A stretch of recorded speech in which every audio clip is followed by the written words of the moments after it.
Number 4, single leg inverse hinge. So this is actually a newer variation that I just recently started including. And I really like this one predominantly for managing posterior forces.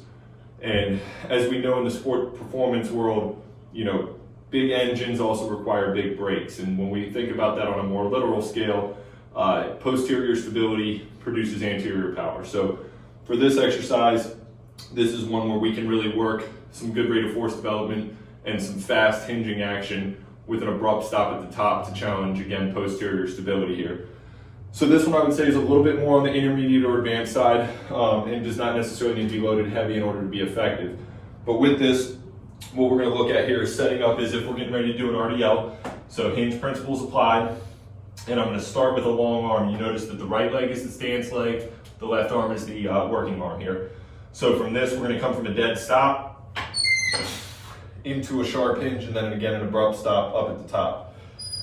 Reset, tension in the hamstring, tension in the lat, fire.